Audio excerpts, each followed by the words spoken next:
بسم اللہ الرحمن الرحیم۔ السلام علیکم دوستو، آج کی اس ویڈیو میں ہم آپ کو بتائیں گے کہ یثرب کی جانب ہجرت کا آغاز کیسے ہوا اور اہل یثرب نے نبی کریم صلی اللہ علیہ وآلہ وسلم کے ساتھ ہجرت سے پہلے کیا وعدے اور معاہدے کیے، نبی کریم صلی اللہ علیہ وآلہ وسلم کو قتل کرنے کی سازش کیوں بنائی گئی اور آپ صلی اللہ علیہ وآلہ وسلم کے قتل کی سازش اور منصوبے میں ابو جہل کا کیا کردار تھا۔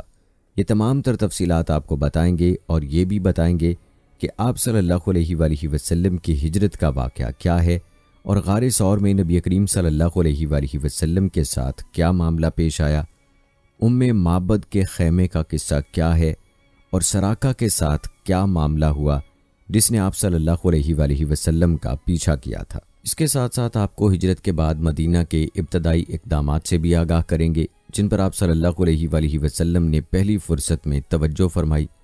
دوستو، آج کی اس ویڈیو کو آپ نے بغیر سکپ کیے مکمل دیکھنا ہے، انشاءاللہ آپ کے علم میں خاطر خواہ اضافہ ہوگا۔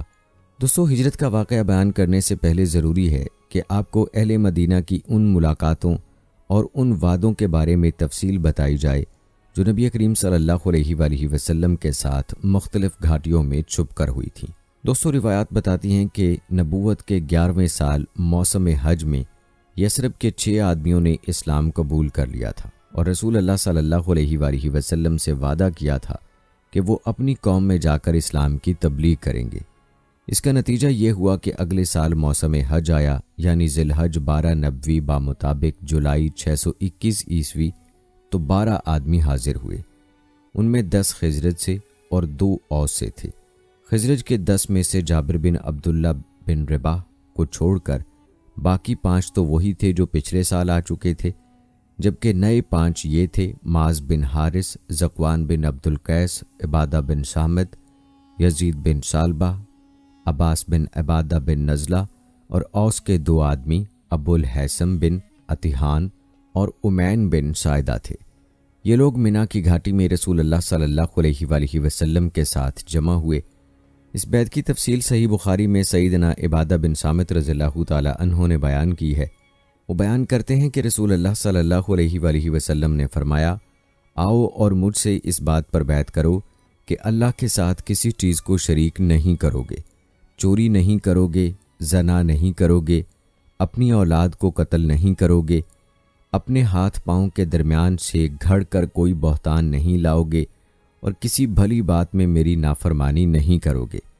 جو شخص یہ ساری باتیں پوری کرے گا اس کا اجر اللہ کے پاس ہے، اور جو شخص ان میں کسی بھی چیز کا ارتکاب کر بیٹھا پھر اسے دنیا ہی میں اس کی سزا مل گئی تو یہ اس کے لیے کفارہ ہو گئی، اور کوئی شخص ان میں سے کسی ایک چیز کا ارتکاب کر بیٹھا پھر اللہ نے اس پر پردہ ڈال دیا تو اس کا معاملہ اللہ کے حوالے ہے، وہ چاہے تو سزا دے، چاہے تو معاف کر دے۔ سیدنا عبادہ رضی اللہ تعالی عنہ کہتے ہیں کہ ہم نے اس پر آپ سے بیعت کی، پھر بیعت پوری ہو گئی اور حج ختم ہو گیا تو نبی کریم صلی اللہ علیہ وآلہ وسلم نے ان کے ساتھ مصعب بن عمیر کو روانہ فرمایا تاکہ وہ لوگوں کو قرآن پڑھائیں اور دین سکھائیں۔ مصعب بن عمیر رضی اللہ تعالی عنہ نے ابو امامہ اسد بن زرارہ کے گھر قیام فرمایا، پھر دونوں اسلام کی تبلیغ کے لیے سرگرم ہو گئے۔ اس کے بعد اگلے سال موسم حج سے پہلے مصعب بن عمیر بہت سی کامیابیوں کی بشارت کے لیے مکہ معظمہ واپس آ گئے۔ موسم حج 13 نبوت میں یثرب کے 70 سے زیادہ مسلمان حج کی ادائیگی کے لیے مکہ تشریف لائے۔ یہ اپنی قوم کے مشرک حاجیوں میں شامل ہو کر آئے تھے۔ مسلمانوں نے طے کیا کہ وہ رسول اللہ صلی اللہ علیہ وآلہ وسلم کو مدینہ منورہ آنے کی دعوت دیں گے۔ چنانچہ یہ لوگ 12 ذی الحجہ کو رات کے وقت جمرہ عقبہ کے پاس گھاٹی میں جمع ہوئے۔ یہ کل 75 آدمی تھے، 62 خزرج کے اور 11 اوس کے۔ ان کے ساتھ 2 عورتیں بھی تھیں اور یہ اجتماع بالکل خفیہ طریقے سے ہوا۔ نبی اکرم صلی اللہ علیہ وآلہ وسلم اپنے چچا حضرت عباس کے ساتھ ان کے ہاں پہنچ گئے۔ سیدنا عباس ابھی تک مسلمان نہیں ہوئے تھے لیکن اپنے بھتیجے کے معاملے میں اطمینان چاہتے تھے، اس لیے سب سے پہلے انہوں نے ہی بات کی اور بولے، رسول اللہ صلی اللہ علیہ وآلہ وسلم اپنی قوم اور اپنے شہر میں عزت اور حفاظت کے ساتھ ہیں، لہٰذا اگر تمہارا خیال ہے کہ تم انہیں جس چیز کی طرف بلا رہے ہو اسے نبھاؤ گے اور انہیں ان کے مخالفین سے بچا لو گے تو تم نے جو ذمہ داری اٹھائی ہے اسے اچھی طرح جان لو، ورنہ ابھی سے انہیں چھوڑ دو۔ ان کے جواب میں اہل یثرب کے نوجوان سیدنا برا نے کہا، ہم رسول اللہ صلی اللہ علیہ وآلہ وسلم سے سچے دل سے وفاداری کا ارادہ رکھتے ہیں، اپنی جانیں ان پر نچھاور کر دیں گے، لہٰذا اللہ کے رسول صلی اللہ علیہ وآلہ وسلم آپ بات کیجئے اور اپنے لیے جو بات عہد و پیمان پسند ہو لے لیجئے۔ اس کے بعد رسول اللہ صلی اللہ علیہ وآلہ وسلم نے گفتگو فرمائی۔ آپ صلی اللہ علیہ وآلہ وسلم نے قرآن کریم کی تلاوت فرمائی اور پھر ان حضرات کو اللہ کی طرف دعوت دی، اسلام کی طرف رغبت دلائی اور اپنے رب کے لیے عہد لیا اور کہا تنہا اسی کی عبادت کرو اور اس کے ساتھ کسی کو شریک نہ کرو۔ اس پر اہل یثرب نے کہا، ہم کس چیز پر آپ سے بیعت کریں؟ نبی کریم صلی اللہ علیہ وآلہ وسلم نے فرمایا، چستی اور سستی ہر حالت میں بات سنو گے اور مانو گے، تنگی اور خوشحالی ہر حال میں مال خرچ کرو گے، اچھائی کا حکم دو گے اور برائی سے رکو گے، اللہ کے راستے میں اٹھ کھڑے ہوگے اور اس سلسلے میں کسی ملامت کرنے والے کی ملامت کی پرواہ نہیں کرو گے، اور جب میں تمہارے پاس آ جاؤں تو میری مدد کرو گے، اور جس چیز سے اپنی جانب اور اپنے بال بچوں کی حفاظت کرتے ہو اسی سے میری حفاظت کرو گے اور تمہارے لیے جنت ہے۔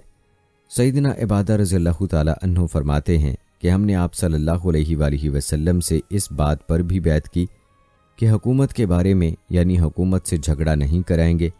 اس پر سیدنا برہ نے آپ کا ہاتھ پکڑا اور عرض کیا، ہاں اس ذات کی قسم جس نے آپ کو حق کے ساتھ بھیجا ہے، ہم یقیناً اس چیز سے آپ کی حفاظت کریں گے جس سے اپنے بال بچوں کی حفاظت کرتے ہیں، لہٰذا آپ ہم سے بیعت لیجئے۔ اتنے میں سیدنا ابو الحیثم التیہان نے بات کاٹتے ہوئے کہا، اے اللہ کے رسول صلی اللہ علیہ وآلہ وسلم، ہمارے اور کچھ لوگوں کے درمیان عہد و پیمان کی رسیاں ہیں اور اب ہم ان رسیوں کو کاٹنے والے ہیں، تو کہیں ایسا نہ ہو کہ ہم تو یہ رسیاں کاٹ ڈالیں، ادھر اللہ آپ کو غلبہ عطا کر دے تو آپ ہمیں چھوڑ کر اپنی قوم میں آ جائیں۔ یہ سن کر آپ صلی اللہ علیہ وآلہ وسلم مسکرائے اور فرمایا، آپ لوگوں کی بربادی میری بربادی ہے، میں آپ لوگوں سے ہوں اور آپ لوگ مجھ سے ہیں، جس سے آپ جنگ کریں گے میں اس سے جنگ کروں گا، جس سے آپ صلح کرو گے میں بھی اس سے صلح کروں گا۔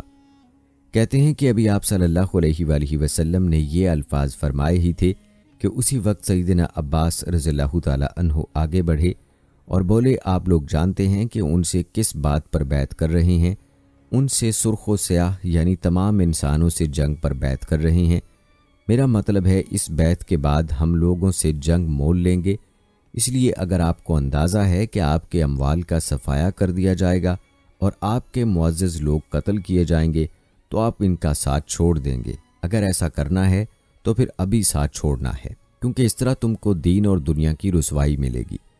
اور اگر آپ لوگوں کا خیال یہ ہے کہ مال کی تباہی اور معزز لوگوں کے قتل کے باوجود بیعت نبھائیں گے، پھر انہیں لے لیجئے، کیونکہ یہ اللہ کی قسم دنیا اور آخرت کی بھلائی ہے۔ تب ان لوگوں نے کہا، ہم انہیں یعنی آپ صلی اللہ علیہ وآلہ وسلم کو لوگوں کی تباہی اور معزز لوگوں کے قتل کے خطرے کے باوجود ساتھ لیتے ہیں۔ اللہ کے رسول صلی اللہ علیہ وآلہ وسلم بتلائیے ہمارے لیے کیا حکم ہے؟ آپ صلی اللہ علیہ وآلہ وسلم نے فرمایا، جنت۔ اب لوگوں نے کہا، اپنا ہاتھ پھیلائیں۔ آپ صلی اللہ علیہ وآلہ وسلم نے ہاتھ پھیلا دیا، سب لوگ بیعت کے لیے لپکے، مگر اس لمحے آپ کا ہاتھ اسد بن زرارہ نے پکڑ لیا اور کہا، آپ یعنی اہل یثرب ذرا ٹھہرو، ہم آپ صلی اللہ علیہ وآلہ وسلم کی خدمت میں لمبا سفر کر کے اس یقین کے ساتھ حاضر ہوئے ہیں کہ آپ اللہ کے رسول ہیں۔ آج آپ کو یہاں سے لے جانے کا مطلب ہے سارا عرب ہمارا دشمن ہو جائے گا، ہمیں اپنے سرداروں کا قتل اور تلواروں کے وار برداشت کرنا ہوں گے۔ اب اگر آپ سب لوگ یہ بات برداشت کرنے کے لیے تیار ہیں تو انہیں لے لیں، اس صورت میں آپ کا اجر اللہ کے ہاں ہے۔ اگر آپ لوگوں کو اس بات کا اندیشہ ہے تو انہیں ابھی چھوڑ دیں، یہ عذر اللہ کے نزدیک زیادہ قابل قبول ہوگا۔ یہ سن کر لوگوں نے کہا، اسد اپنا ہاتھ ہٹائیے، اللہ کی قسم نہ ہم اس بیعت کو چھوڑ سکتے ہیں نہ توڑ سکتے ہیں۔ اس کے بعد ایک ایک آدمی نے اٹھ کر بیعت کی۔ معروف ترین قول کے مطابق سب سے پہلے بیعت کرنے والے خود اسد بن زرارہ تھے۔ ایک قول یہ بھی ہے کہ سب سے پہلے بیعت ابو الحیثم نے کی، تیسرا قول یہ ہے کہ سیدنا برا بن معرور نے کی۔ سب سے پہلے دونوں عورتوں کی بیعت صرف زبان سے ہوئی، ان سے آپ صلی اللہ علیہ وآلہ وسلم نے مصافحہ نہیں فرمایا۔ آپ صلی اللہ علیہ وآلہ وسلم نے ان سے فرمایا بس ان کی بیعت ہو گئی، میں عورتوں سے مصافحہ نہیں کرتا۔ بیعت مکمل ہو چکی تو رسول اللہ صلی اللہ علیہ وآلہ وسلم نے فرمایا اپنے میں سے 12 نقیب پیش کریں جو اپنی قوم کے نگران ہوں گے، ان کے معاملات کے ذمہ دار ہوں گے۔ اس پر 9 آدمی خزرج سے اور 3 آدمی اوس سے منتخب ہوئے۔ جب ان کا انتخاب ہو چکا تو رسول اللہ صلی اللہ علیہ وآلہ وسلم نے فرمایا آپ لوگ اپنی قوم کے معاملات کے ذمہ دار ہیں، جس طرح حضرت عیسیٰ علیہ السلام کے حواری ان کی طرف سے کفیل ہوئے تھے، اور میں اپنی قوم یعنی مسلمانوں کا کفیل ہوں۔ ان سب نے ایک زبان ہو کر کہا جی ہاں۔ دوستوں، یوں عقبہ کی پہلی اور دوسری بیعت وقوع پذیر ہوئی، جن کی وجہ سے ہجرت کی راہ ہموار ہوئی، اور اسی کے بعد یثرب میں مسلمانوں کو امن اور پناہ کی جگہ مل گئی۔ اس لیے نبی کریم صلی اللہ علیہ وآلہ وسلم نے مکہ کے مسلمانوں کو اجازت دے دی کہ وہ اپنا وطن چھوڑ کر شہر مدینہ ہجرت کر جائیں۔ یوں اکثر مسلمانوں نے ہجرت کی تو مکہ میں گنتی کے چند مسلمان رہ گئے تھے۔ نبی کریم صلی اللہ علیہ وآلہ وسلم حضرت علی رضی اللہ تعالی عنہ کو خاص اہمیت دیتے تھے، اس لیے قریش کو اندازہ تھا کہ اب یہ بھی مدینے چلے جائیں گے۔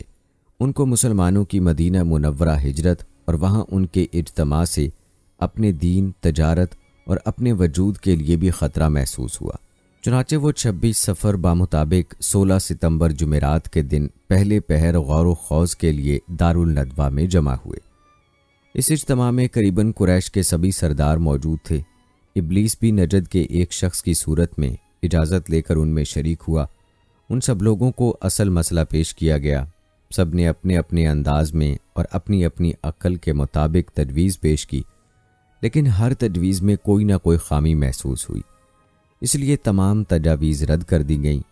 اب ابو جہل نے کہا اس کے بارے میں میری ایک رائے ہے، میں نے دیکھا ہے کہ تم اب تک اس پر نہیں پہنچے۔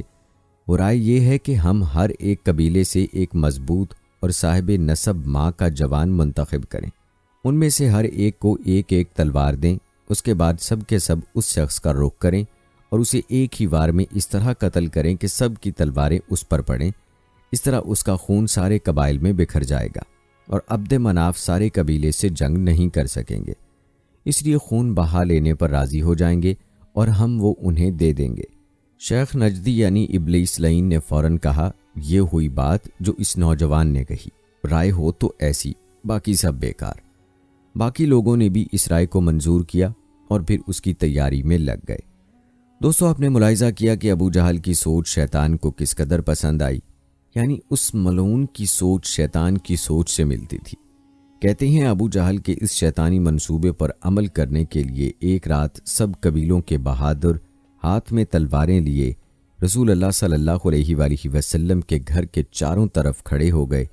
یہ قریش کا مکر تھا، لیکن انہوں نے یہ مکر اللہ تعالیٰ کے مقابلے میں کیا تھا، اس لیے اللہ نے اس طرح کا وار کیا کہ وہ سمجھ ہی نہ سکے۔ چنانچہ جبرائیل علیہ السلام نازل ہوئے اور نبی کریم صلی اللہ علیہ وآلہ وسلم کو قریش کی سازش کی خبر دی، ہجرت کی اجازت دی، دن اور نکلنے کا وقت مقرر کیا اور قریش کے مکر کو رد کرنے کا پروگرام بنایا۔ چنانچہ فرمایا جس بستر میں آپ سویا کرتے ہیں آج کی رات اس بستر پر نہ سوئیں۔ دوستو، یوں اللہ تعالیٰ کی طرف سے آپ صلی اللہ علیہ وآلہ وسلم کو بھی مکہ معظمہ چھوڑ کر مدینہ منورہ ہجرت کرنے کی اجازت یعنی حکم ملا، اور اللہ رب العزت کے حکم کے مطابق آپ صلی اللہ علیہ وآلہ وسلم نے اپنی ہجرت کی تیاری فرمائی۔ دوستو، آپ نے حضور صلی اللہ علیہ وآلہ وسلم کے قتل کے منصوبے میں ابو جہل کے کردار کے بارے میں تفصیل ملاحظہ کی کہ کس طرح سے ابو جہل اور قریش کے سرداروں نے نبی کریم صلی اللہ علیہ وآلہ وسلم کو نعوذ باللہ قتل کرنے کی سازش کی، لیکن اللہ تعالیٰ نے آپ صلی اللہ علیہ وآلہ وسلم کو اس سازش سے آگاہ فرما دیا۔ آئیے اب آپ کو نبی کریم صلی اللہ علیہ وآلہ وسلم کی مدینہ منورہ کی جانب ہجرت کی تفصیل بتاتے ہیں۔ جیسا کہ ابھی ذکر ہوا کہ جس رات مشرکین مکہ نے آپ صلی اللہ علیہ وآلہ وسلم کے قتل کا منصوبہ بنایا، اسی رات اللہ تعالیٰ نے آپ صلی اللہ علیہ وآلہ وسلم کو ہجرت کا حکم فرمایا، اور یہ فرمایا کہ اس رات آپ صلی اللہ علیہ وآلہ وسلم اپنے بستر پر نہیں سوئیں گے۔